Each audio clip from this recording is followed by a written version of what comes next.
हम भूगोल का अध्ययन करेंगे, जो कि बहुत ही इम्पोर्टेंट लाइन दिया जाएगा आप लोगों को। अगर इस एक्सप्लेनेशन को अच्छी तरह से आप समझ गए, किसी भी एग्ज़ाम में आप अच्छे नंबर ला सकते हैं। सर्वप्रथम आप इस आकृति को अच्छी तरह से देख लें, वीडियो रोककर। सर्वप्रथम भारत के बाहरी आवरण का अध्ययन करेंगे। हमारे संविधान में भारत एवं इंडिया दो ही नाम भारत के लिए उपयोग किए गए हैं। भारत के स्थलीय पड़ोसी देश, यानी कि भारत के जो स्थल से जो जुड़ा हुआ पड़ोसी देश है, वो कितने हैं? 7 है।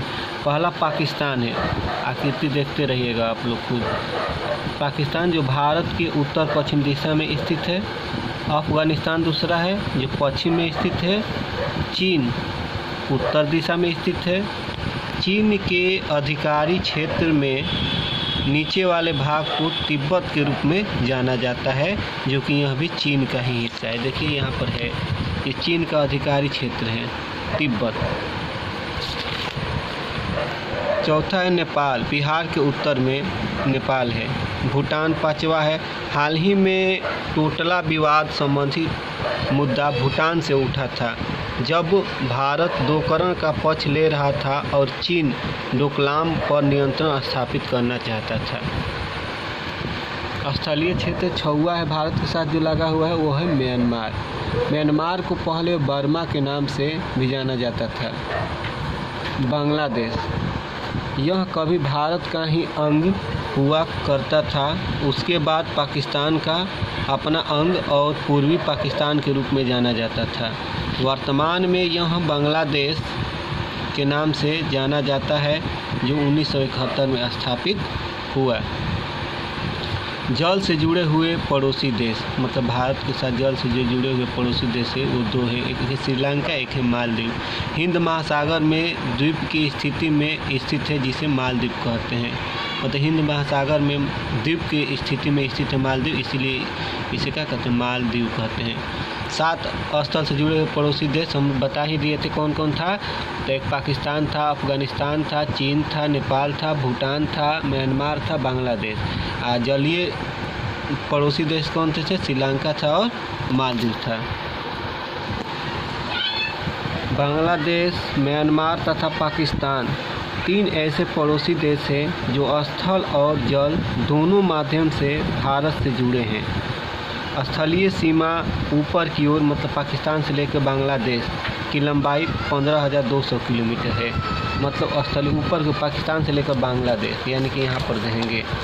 यहाँ पाकिस्तान से लेकर इधर से मुड़ते जाएंगे और यहाँ तक बांग्लादेश तक हम लोग आएंगे, जहाँ तक बांग्लादेश है। इसकी कुल लंबाई हम लोग को दिया है, कितना है कुल लंबाई? 15,200 किलोमीटर है। 15,200 किलोमीटर की सीमा में सबसे लंबी सीमा वाले पड़ोसी देश बांग्लादेश है। बांग्लादेश की सीमा रेखा की लंबाई कितना है? 4,046 किलोमीटर। किस प्रश्न आ जाता है परीक्षा में, किस देश के साथ भारत की सबसे लंबी सीमा रेखा जुड़ी हुई है? बांग्लादेश की। भारत के साथ सबसे छोटी सीमा वाले पड़ोसी देश अफगानिस्तान है, जो मात्र 106 किलोमीटर है। क्वेश्चन आता है, कौन सा राज्य किस देश से सटे हैं और नहीं सटे हैं? ऐसा प्रश्न परीक्षा में आ जाता है। इसको अच्छी तरह से कंप्लीट या नोट्स बना लीजिएगा, आपका हमेशा काम करेगा। हीलियम के बीच में एक पर्वत श्रृंखला है, जिसे विंध्याचल पर्वत श्रृंखला के नाम से जाना जाता है। इस पर्वत श्रृंखला के ऊपर वाले भाग को उत्तर भाग तथा नीचे वाले भाग को दक्षिण भाग कहा जाता है। देखिए विंध्याचल पर्वत है, इसके ऊपर वाले को उत्तर भाग और नीचे वाले को दक्षिण भारत कहा जाता है। अब देखिए, दक्षिण भारत के एक दिशा में जलीय क्षेत्र है, जिसे बंगाल की खाड़ी कहते हैं, तथा पश्चिम दिशा में जो जलीय क्षेत्र है, उसका नाम अरब सागर है। श्रीलंका और मालदीव नामक देश हिंद महासागर में है। भारत का दक्षिणी हिस्सा 3 तरफ से जलीय क्षेत्र से घिरा हुआ है। कौन सा जलीय क्षेत्र? अरब सागर, हिंद महासागर, बंगाल की खाड़ी से। मतलब भारत का दक्षिणी हिस्सा जो नीचे की तरफ है, जो नीचे तरफ से ये वाला नीचे दक्षिण भाग अरब सागर से, बंगाल की खाड़ी से और हिंद महासागर से घिरा हुआ है। प्रायद्वीप, प्रायद्वीप वह क्षेत्र होता है जो 3 तरफ से जल से घिरा हो और एक तरफ से स्थल से घिरा हो। प्राय दक्षिण भारत को प्रायद्वीपीय भारत कह संबोधित किया जाता है। जलीय सीमा नीचे की तरफ पाक से बांग्लादेश की कुल लंबाई, मतलब नीचे तरफ से देखेंगे न तो यानी कि पाकिस्तान से बांग्लादेश की लंबाई 6100 किलोमीटर है। यानी कि यहाँ से पाकिस्तान से लेकर नीचे नीचे इस तरह से जाएंगे और बांग्लादेश यहाँ तक 100 किलोमीटर है। द्वीप उन्हें कहते हैं जो पूरी तरह से चारों ओर से जल से घिरे हों। जैसे बंगाल की खाड़ी में अंडमान निकोबार है, एक द्वीप है, द्वीप समूह है जो वर्तमान में भारत का ही हिस्सा है। जिस समय अंग्रेज भारत में शासन कर रहे थे उस समय काले पानी की सज़ा आदि के लिए यह अंडमान निकोबार काफ़ी प्रसिद्ध रहा। वर्तमान में यह भारत का सबसे बड़ा द्वीप समूह है। भारत की खाड़ी में कुल 204 द्वीप मौजूद है। अरब सागर के लिए जानते हैं, पूरे अरब सागर में 43 द्वीप हैं। लक्षद्वीप समूह अरब सागर में स्थित है। पूरे भारत में द्वीपों की कुल संख्या 247 है, यानी कि 43 जो है अरब सागर में, 204 बंगाल की खाड़ी में, दोनों को जोड़ने 247 द्वीप है। 36 द्वीप लक्षद्वीप में मौजूद है। मतलब पूछ दिया क्वेश्चन, लक्षद्वीप में द्वीपों की कुल संख्या कितनी है तो 36। यदि जलीय सीमा के साथ साथ लक्षद्वीप एवं अन्य द्वीप और अंडमान निकोबार द्वीप समूह के सीमा रेखा की लंबाई को मिला दिया जाए तो भारत की संपूर्ण जलीय सीमा की लंबाई 7516.5 किलोमीटर है। जब अंग्रेज भारत में थे तो उन्हें 1896 में एक रेखा का निर्माण हुआ, यानी निर्माण किया जिसे डुरंड रेखा कहा जाता है। उस समय यह डुरंड रेखा भारत और अफगानिस्तान की सीमा रेखा के रूप में बनाया गया। उस समय पाकिस्तान भारत में ही था, लेकिन पाकिस्तान के निर्माण के बाद वर्तमान में यह डुरंड रेखा पाकिस्तान और अफगानिस्तान के बीच में हो गई। यानी कहने का मतलब जो है एक सीमा रेखा बना था, यानी कि पहले पाकिस्तान भारत में था तो ये जो सीमा रेखा था इसको डुरंड रेखा कहा जाता था, जो 1896 में बना था। ठीक है, लेकिन अब पाकिस्तान अलग हो गया तो ये जो सीमा रेखा कहाँ है, अफगानिस्तान और पाकिस्तान के बीच की सीमा रेखा को डुरंड रेखा कहते हैं। इस तरह लिखा हुआ और भी सब में लिखा हुआ है। मैकमोहन रेखा जो है भारत और चीन के बीच में यहाँ पर बना दिया गया है। अब देखिए क्वेश्चन, भारत और किस देश के बीच डुरंड रेखा का निर्माण हुआ, यानी कि अफगानिस्तान। वर्तमान में डुरंड रेखा किन दो देशों के बीच में स्थित है, पाकिस्तान और अफगानिस्तान के बीच में।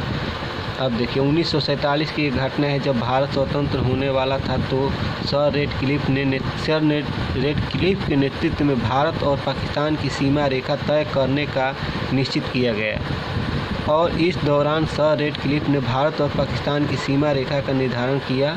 इस सीमा रेखा का नाम रेडक्लिफ रेखा रखा गया। 1947 घटना था, सर रेडक्लिफ ने भारत और पाकिस्तान के बीच में देखिए एक रेखा का निर्माण किया गया 1947 में। इसको क्या कहा, रेडक्लिफ रेखा नाम दिया गया, जो भारत और पाकिस्तान को अलग करती है। देखिए क्वेश्चन आ जाएगा, रेडक्लिफ रेखा का निर्माण किन दो देशों के बीच हुआ है और कब हुआ था, यानी पाकिस्तान और भारत के बीच में हुआ 1947 में। अरुणाचल प्रदेश की जो हिस्सा है वहाँ पर चीन के साथ हमारी सीमा रेखा घिरी हुई है, यानी कि समझेंगे 1914 में सर मैकमोहन के नेतृत्व में एक सीमा रेखा का निर्माण किया गया जिसे मैकमोहन रेखा कहते हैं। सर मैकमोहन के नेतृत्व में, देखिए यहाँ पर भारत ये हिस्सा है, ये चीन है। सर मैकमोहन के नेतृत्व में मतलब 1914 में एक रेखा का निर्माण किया गया, उसे कहते हैं मैकमोहन रेखा। क्वेश्चन आ जाएगा ना, मैकमोहन रेखा किन दो देशों के बीच में है, तो भारत और पाकिस्तान। भारत और श्रीलंका के बीच एक जलीय सीमा रेखा है जिनका नाम पाक जल सीमा है। पाक जल सीमा को पाक जल संधि भी कहते हैं। पाक जल सीमा किन दो देशों के बीच है, प्रश्न आ जाएगा तो भारत और श्रीलंका के बीच। पाक जल सीमा मन्नार की खाड़ी यानी कि जो दक्षिण भारत में स्थित है। भारत कहाँ स्थित है, यानी ग्लोब में देखा जाएगा विश्व में तो भारत उत्तर पूर्व में स्थित है। भारत का सबसे ऊपरी सिरा को इंदिरा कोण कहते हैं जो कि जम्मू कश्मीर में है। भारत का सबसे दक्षिणतम बिंदु अंडमान निकोबार में स्थित है जिसे इंदिरा पॉइंट या पिग्मिलियन पॉइंट कहा जाता है। भारत का सबसे पश्चिमी बिंदु को सरक्रीन कहते हैं जो गुजरात के साथ साथ पंजाब की सीमा का भी निर्माण करता है। भारत का सबसे पूर्वी बिंदु का नाम वलांगू है जो कि अरुणाचल प्रदेश में स्थित है। भारत के मुख्य भूमि का दक्षिणतम बिंदु क्या है? तो कन्याकुमारी, जो कि तमिलनाडु में। इस डायग्राम में एक बार और हम लोग देखेंगे तो समझ में आ जाएगा। तो देखते हैं, अंडमान निकोबार है, यहाँ पर इंदिरा पॉइंट है। श्रीलंका और भारत को पाक जल संधि द्वारा अलग किया गया है। भारत दक्षिणतम बिंदु कन्याकुमारी है, यहाँ पर लक्षद्वीप है, यहाँ पर मालदीव है, और देखिए बांग्लादेश। और ये सब जो हम लोग बाह्य आवरण भारत का पढ़ रहे थे, हम लोग अगला वीडियो में पढ़ेंगे इंडिया के इंटरनल पार्ट।